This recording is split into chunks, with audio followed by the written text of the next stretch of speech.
বাজেটে শিক্ষা, স্বাস্থ্য ও কৃষি খাতে বরাদ্দ কম হয় উদ্বেগ প্রকাশ করেছে গবেষণা প্রতিষ্ঠান centre for policy dialogue CPD.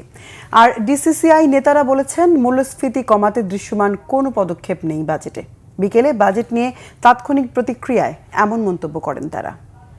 না, মনে হচ্ছে যে একই কাঠামোর মধ্যে এখানে একটু বেশি ওখানে একটু কম এরকম করে নেওয়া হয়েছে, এবং যে মূল বিষয়টা যে দর্শন বাজেটের, যে এখানে বৈষম্যবিহীন এর কথা, সমাজের কথা বলা হয়েছে, সেইটার প্রেক্ষিতে সেটা উদ্দেশ্যটার সাথে বাস্তবে যে পদক্ষেপগুলি নেওয়া হয়েছে সব ক্ষেত্রে সেটা সাযুজ্যপূর্ণ হয় নাই। আমরা কিন্তু বারবার বলছিলাম যে মূল্যস্ফীতি গত 1 বছরে না, গত 2-3 বছরে কিন্তু প্রায় 10-এর ঘরের উপরে রয়েছে। যে ওনারা যেই রেভিনিউ নির্ধারণে যে লক্ষ্যমাত্রা ওনারা করেছে, আমাদের এলসি ওপেনিং থেকে শুরু করে এলসি রিটায়ারমেন্ট প্রতিটাই কিন্তু নিম্নমুখী।